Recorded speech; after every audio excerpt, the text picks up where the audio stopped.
All right, so today we will look at this data wrangling stuff, okay? And so today and on Friday we'll cover the use of I think two important packages, tidyr and dplyr, okay? And these are excellent packages that will be very useful in handling your data. I am just straight up stealing or using slides that this guy Garrett put together because he did, in my opinion, he did a great job. And if I were to make a webinar or a seminar, teach that, I would do it just the way he did, because it really captures, in my opinion, all the things we need to cover. So, you know, why fix it if it's not broken? So anyway, I've linked to his. He has it stored in his GitHub thing, and so you can. That link is on CCLE. You should be able to download it, and so we'll take a look. Okay, my name is not Garrett, but but we'll look at tidyr and dplyr. So today will be tidyr, and then Friday will be dplyr. Okay. This everybody should download this, and if not, print it out. Have it in a place that you can readily access it. Okay. RStudio resources, cheat sheets. There are a bunch of really great cheat sheets that RStudio has produced, okay? And let me see. So one of them is the data wrangling cheat sheet. There's also one for R Markdown, and then there's whatever else. The IDE, you probably already familiar with most of the things in the IDE, but maybe there's little buttons that you're not too aware of. And then there's other stuff. So anyway, the data wrangling cheat sheet, very good in my opinion. Okay, so the tidyr, when it reads in data and stuff, instead of we're producing a data frame, which is kind of what we're used to, it produces a tibble, okay, and they're very much like a data frame. A tibble, if you actually look at the classes of a tibble, it'll say tibble and then it'll say data frame. So if there's a function that has special handling for things for a data frame, they will still work because the class on a tibble is actually a data frame, but there's also a special kind of precedent class called the tibble. And basically the difference between a tibble and a data frame is that when you go to our console, so for example, if you wanted to do empty cars, you know, it kind of spits out the entire thing. If you let me do library tidyr, okay, because that will load up the tibble function. I could put empty cars inside. Shoot. Do I have to do as.tibble? I don't. Ugh, now I'm drawing a brain fart here. But when you load something in as a tibble, it's only going to produce the rows that are visible in your console, and so that's what we have here. Okay. And then we're already familiar with the pipe operator. You guys are familiar with view, I believe. As you know, if you load up something in here, like empty cars or something in it, and it shows up, you get some data set here. You can just click it, and it will appear. Okay, and under view, and you can also access it using capital V view. Okay, and the pipes, we've already seen pipes. We can see, you know, select TB, child elderly. We can just also pipe TB into the select function here. Okay, so data wrangling, I don't know if it's 50 to 80% of your time for, not for the tic-tac-toe function, certainly not, but you know, as you encounter data, a lot of times it's a little bit messy, or you just need to do some different things, and so these functions allow you to, or these packages allow you to handle a lot of this stuff in a very nice, in a quick way, okay? So it just speeds up this part. All right, so you know, data wrangling. The goals of data wrangling is basically to just make your data able to be analyzed, and then to reveal information, right? So we got to get it into a form that we can use. Okay, so it says data sets come in many formats, but R prefers just one. And so we'll take a look at a few different tables here.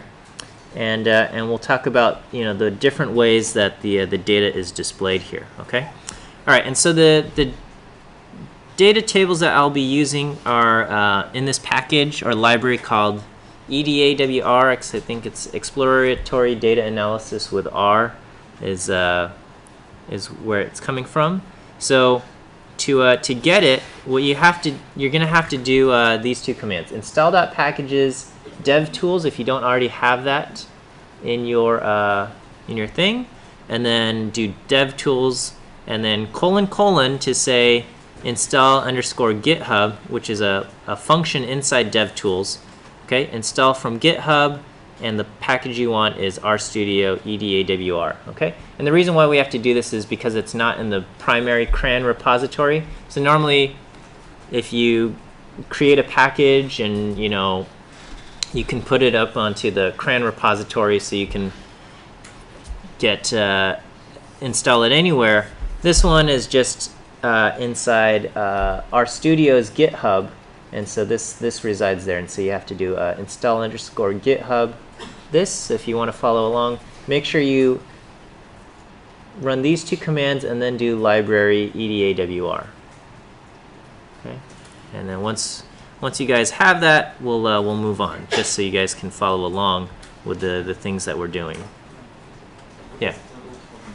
What does : do? So a lot of times, if you want to use a function inside a package, you have to do library that package, and then you call it. Okay. The : basically says I want to use this function inside this package, and you don't have to specifically say library this thing. Okay. And then also, let's say later on you load up dplyr, or you load up lubridate or something like that. Okay. Sometimes those packages have functions with the same name as another function in another package. There might be a filter function in dplyr and a filter function in I don't know, some other package. And if you just type in filter, based on our scoping rules, it'll go to the parent directory.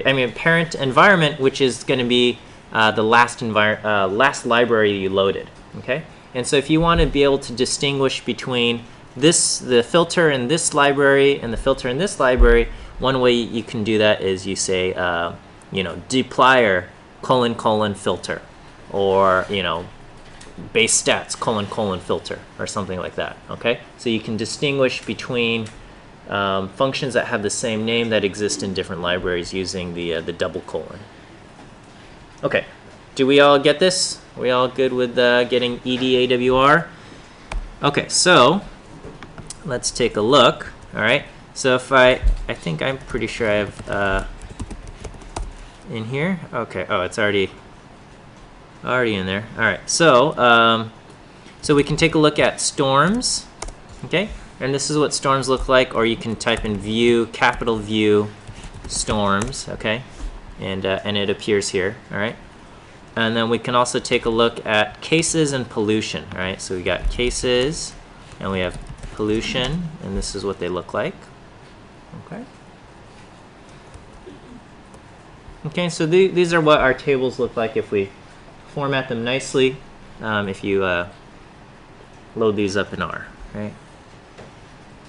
Okay, so the storms is in what we call tidy data, all right?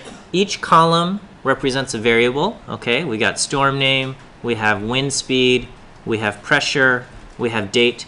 Each variable is in its own column, and and each row is an observation. So as far as storms go, you know, I guess Hurricane Alberto had a wind speed of 110 and a pressure of 1,007, and this was the date that it happened. Okay, so this is each variable and the values are in columns here. Okay, if we look at cases, what do we see?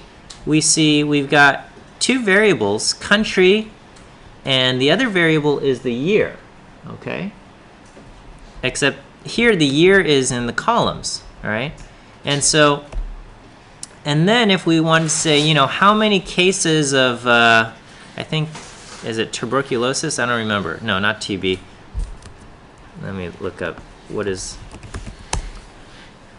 oh yeah, tuberculosis. Okay, how many cases of tuberculosis did France have in 2011? There were 7,000 of them. How many tuberculosis cases were there in 2012? There were 6,900. Okay, and so the data values themselves are kind of stored in this intersection of the two columns, or the row and the column, not the two columns. So the two variables, you know, one variable stored in rows, the other variable stored in the columns, and then the values are based on their intersection there. Okay, and then over here we have the pollution table. Okay, and if we look at what variables we have in pollution, we have the city, we have New York, London, and Beijing.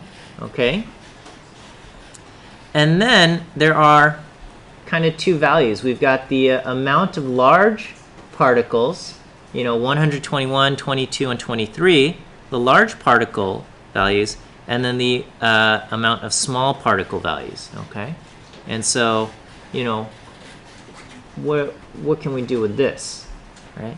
And so in these forms, these are non-tidy forms. Over here is what we would call a tidy form. This is what R likes to work with.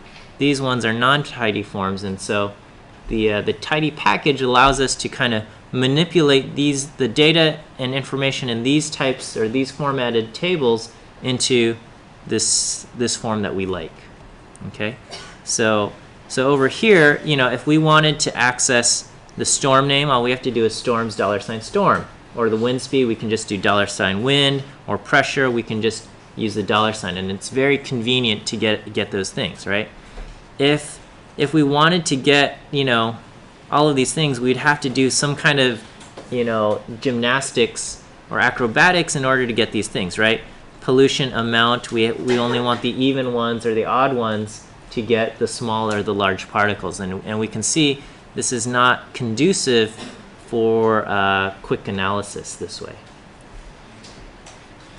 Okay, and then, you know, another advantage of having it in tidy form is that because, you know, R can handle vectorized things, if we wanted to create a third column called the ratio between the wind and the pressure, or pressure and the wind, all we have to do is do storms $pressure divided by storms $wind, and it's going to produce all of these values, right? So if we go to R and I just do storms $pressure, okay, and do divided by storms $wind, okay, it calculates all of these values for us.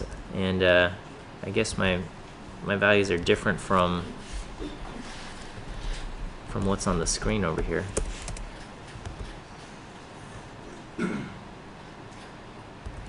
Okay, well, the values over here, I don't know what happened, but it's but we can do this very easily, and, you know, we could just kind of bind these values right on, tack it on as a third column if we wanted to. So getting it into a tidy form, very convenient for us. Okay, so tidy data, each variable is its own column, each observation is its own row, and each type of observation is stored in a single table here. So this is the premise of tidy data, and we want to get our data into this form. Okay, and this is a good thing. So how do we turn messy, non-tidy data into tidy data? Okay, so do install packages tidyr and library tidyr if you haven't done so already.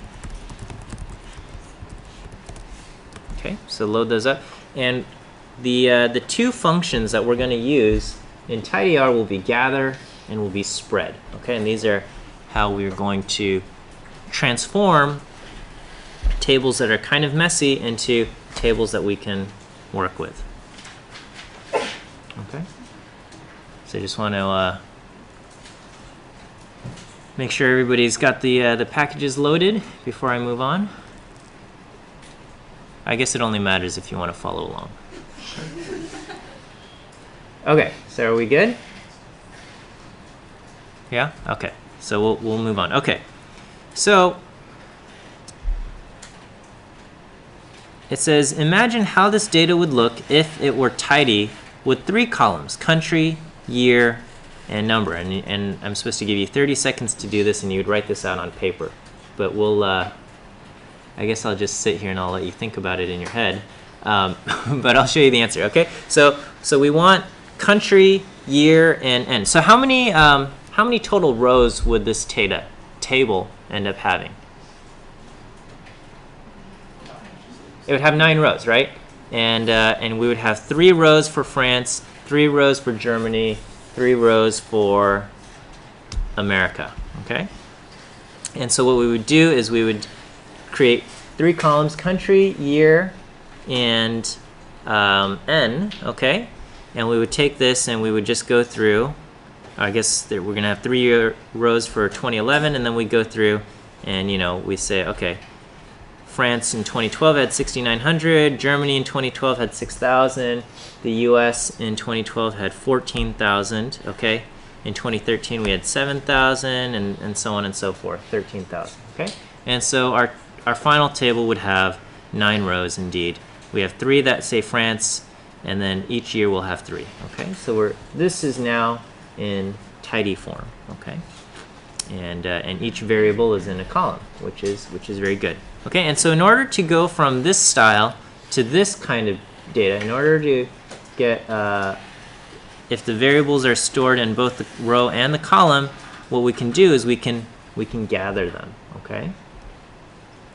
And in order to use the gather function, there are a few pieces that we need. We need a key, okay? And a key basically, all it does is it's going to take the column titles, okay? So here the column names are 2011, 2012, and 2013, and they're going to use that to populate these cells, okay? So whatever the column name was, those will get populated into the key column, okay? And it makes sense to call key year, but there's nothing inherent about using the word year. If you want to call it gobbledygook, you can call it that, and it will just create a column called gobbledygook, okay? So the name that you assign to year is not important. It's just you're going to tell the key which columns to use, and it's going to take those column names and turn them into values in these cells, okay? And then the values that you want to use, the cells, we're going to give it a name here, and that name is N, okay? And again, the name we give here, there's nothing inherent about this. You can call it K or J or you know, people, whatever you want, and it will just give it a new thing, okay? And so so gather takes the table. So there's 3 pieces. The data, okay, and you're going to give it the name that you want to use for the key, the name for the values, and you're going to tell it which columns to gather, okay? And we're going to gather columns 2 through 4, okay? So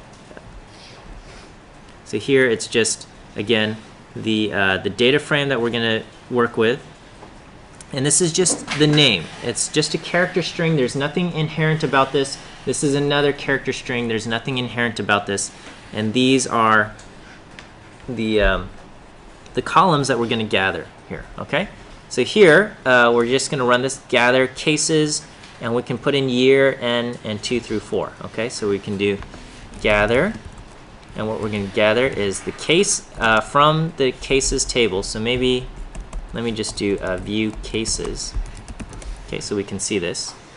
All right, and so we're just going to do gather cases, okay? And then the key, we can call it year, we can call it anything we want.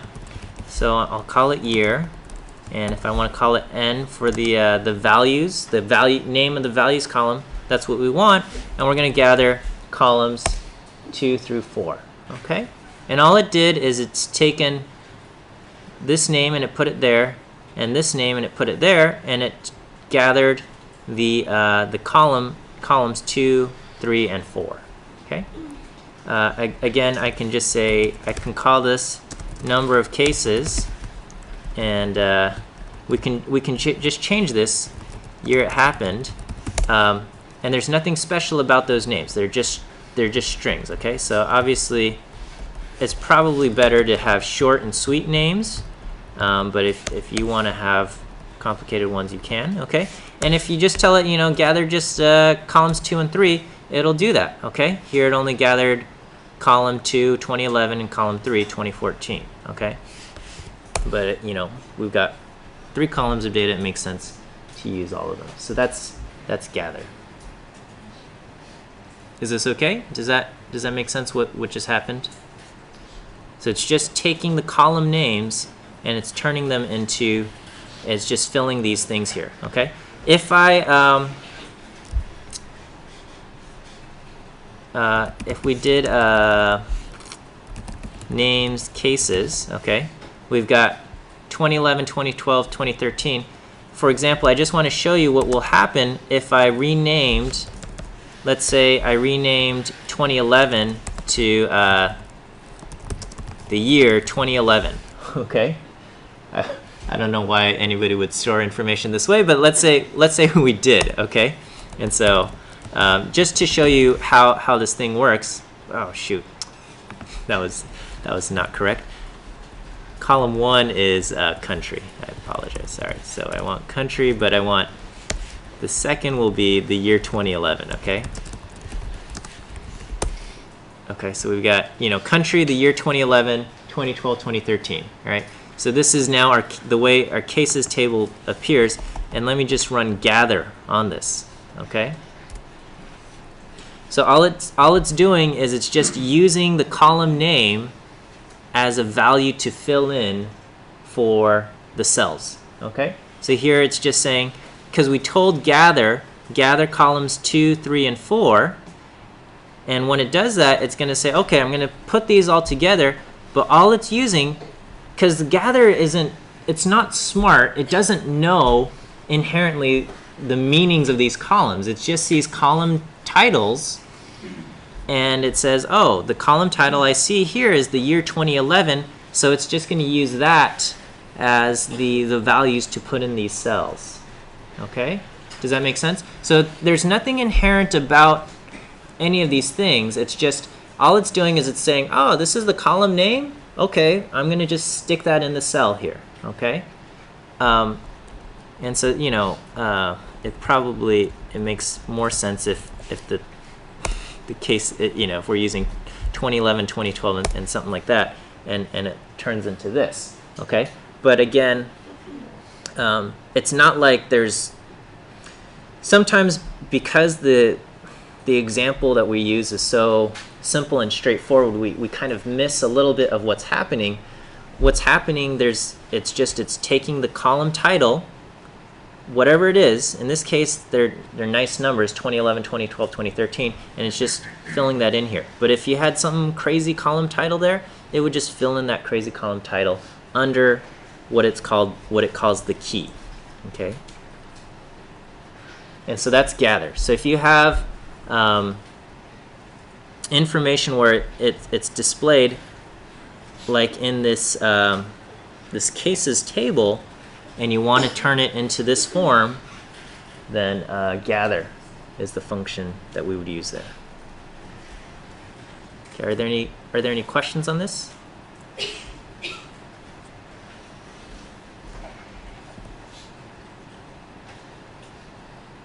Okay, so we'll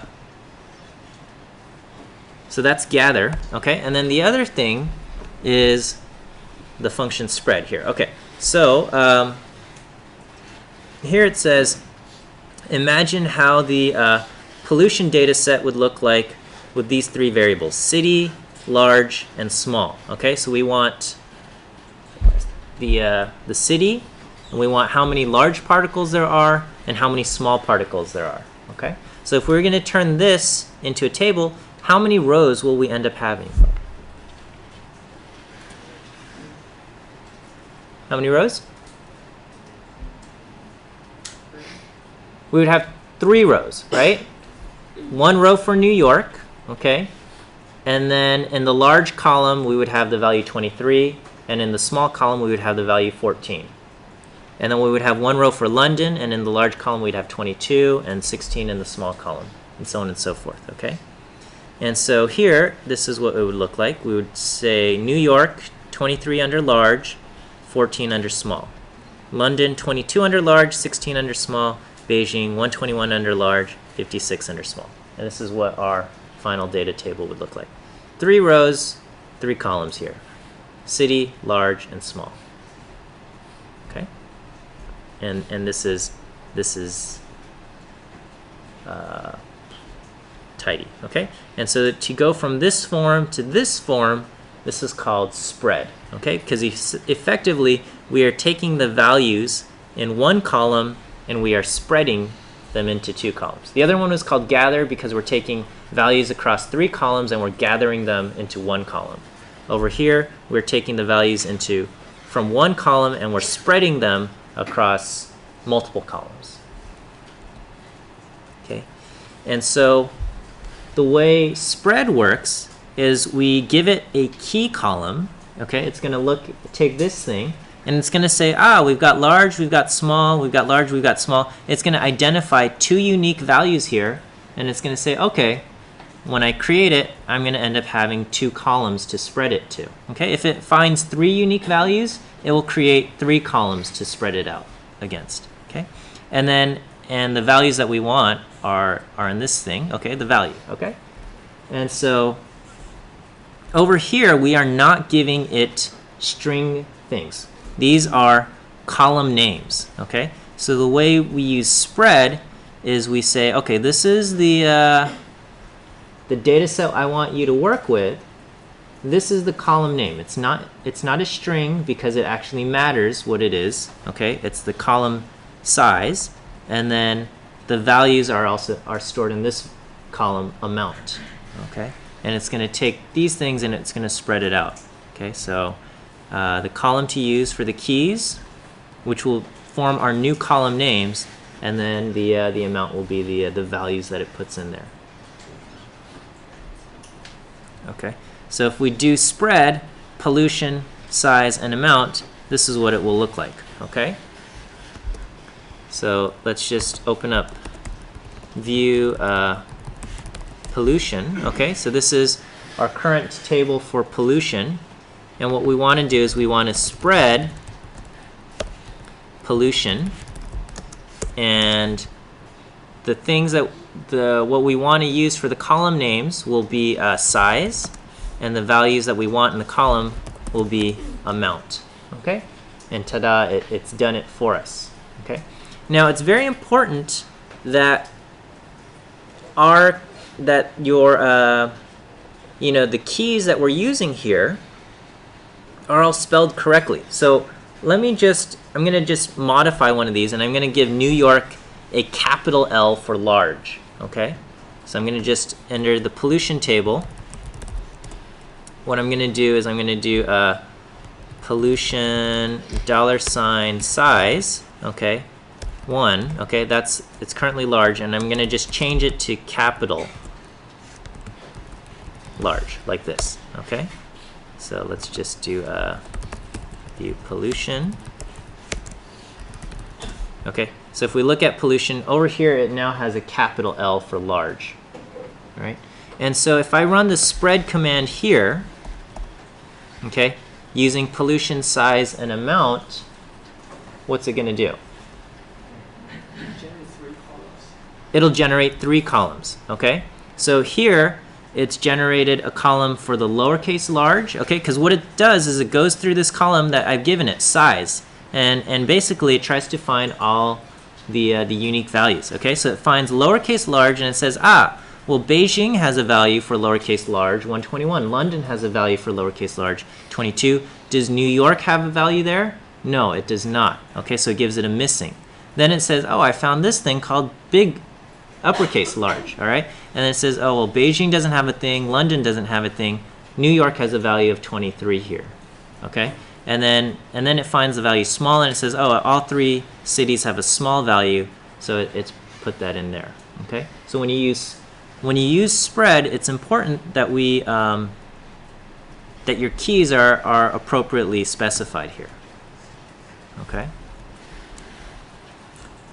So let me just undo that change and then go a little large here, and then I can spread, and that works just fine. Okay.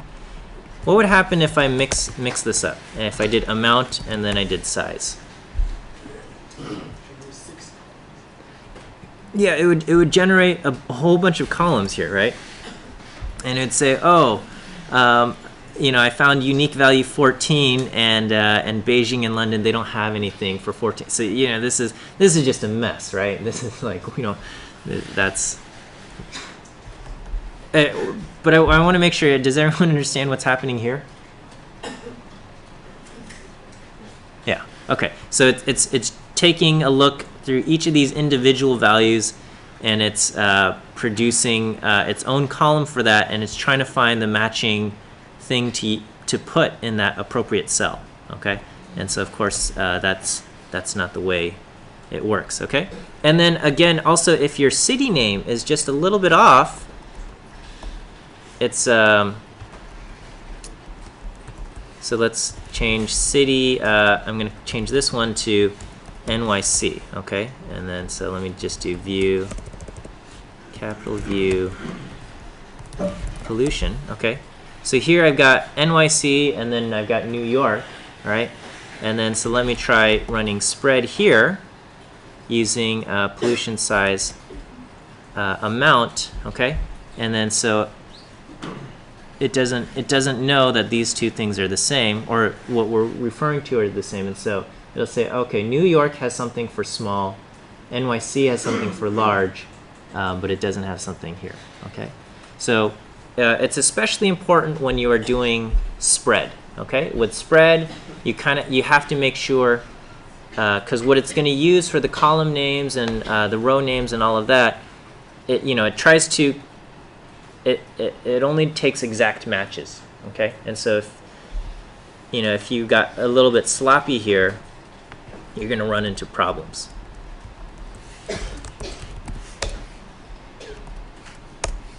And so this will work. It recognizes these two New Yorks as the same and can combine them into the same row. Whereas with gather, it's just pushing the columns together. So it's things are not as important. So that's spread. Okay. If we had data in this form and we wanted to turn it back into this form, we can gather it. Okay, so spread and gather are kind of the I don't know, inverses of each other. All right, like one function would undo the work of the other function. So if I have this would be spread. Okay, and so let me just call this I'm going to just call it POL. Okay, so POL, if I have view POL here, this is what we have. So what if I wanted to do gather? How would I run gather on POL? I would do gather POL, and I'd say, what would the next thing be?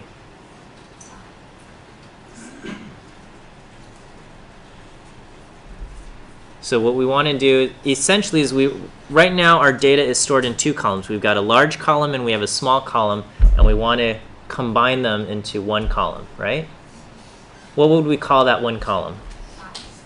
We would call that column size, right? So we'd call that column size, and then the other thing would be particles, right? How many particles we have, or whatever you want to call it, okay? And then we're going to gather columns 2 and 3. Okay, and we do that, and it does exactly what we expected it to do, okay? or I guess amount. Wait, can you explain that one more time besides on the This one? Yeah. Okay, so over here we have this table.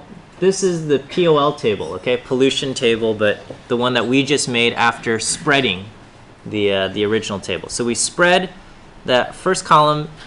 There's columns in one, values in one column. We spread them into two columns. So now we want to gather those values back into one column, okay?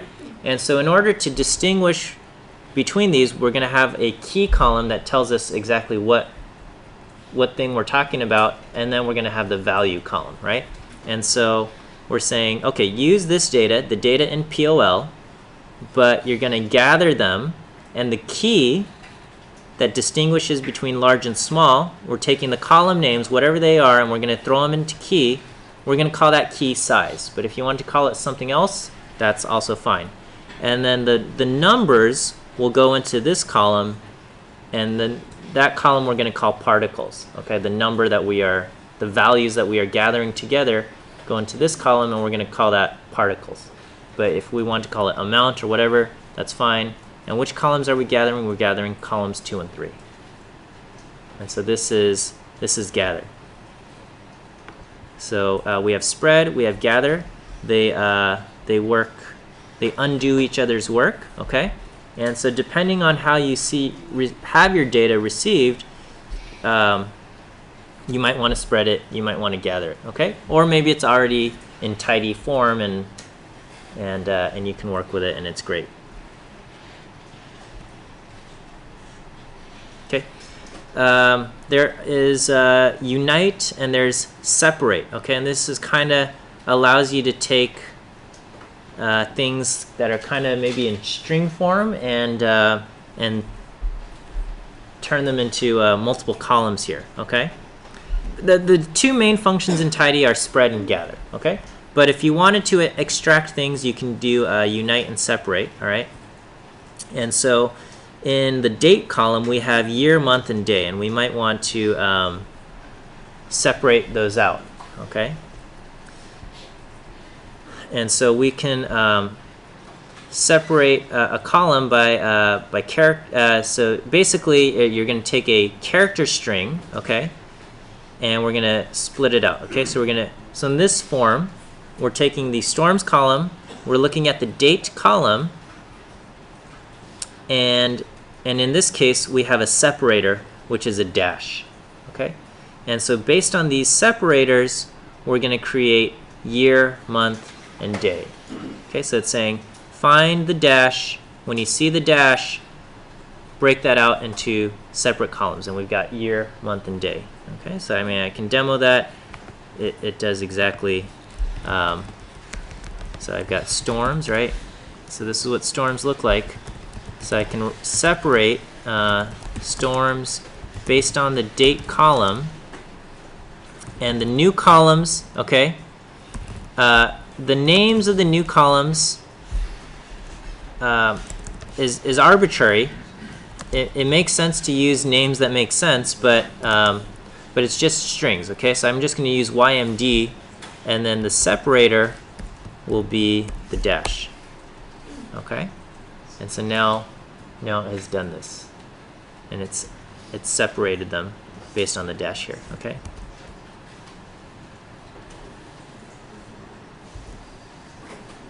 Is that all right? Professor, yes. how come it shows the character integer in the second row? Why does it say character and integer? Why? Yeah. So this is a feature of Tibble. Okay. So if I call this results, right, and I ask structure of results. The class is Tibble and data frame, okay? And so one of the features of Tibble is that it lists off the data type of that column, okay? So it's just a if I did as.dataframe, what did I call it? Results. It won't have that, okay? But the default printing of results is that it gives you all of this other extra information. Okay. Yeah. So that's separate, okay? And then if you wanted, and on the other hand, unite is just kind of the opposite. If you wanted to stick them together, if you have multiple columns and you want to combine them together, then you can use unite, okay? And then the way you use unite is you take the data and you say the new column I want to call is date. This is the new column I want to make. And what you're going to do is you're going to just basically glue the column year, month, and day together. Okay, that's what unite does. It just glues the columns together. If you don't give it a separator, it's just going to glue it without the dash in between. And so, you know, sometimes when you name file names, you might have a system. I don't know. Back in the day, do people even store MP3s on their computer anymore? Like back in the day, you'd like take the, you know, you'd put a CD into your machine and you'd rip it, and then you would tell it like how you want to create the file name, and basically that's all it's doing is it's just taking the these columns of data and it's just gluing them together into a string file name, right? As you can do like track number and I don't know, artist and title or whatever, you know, something like that. And that's basically all that unite does. It's kind of just like paste, but with make a new column. So it's just kind of taking paste and making a new column with it is what unite does.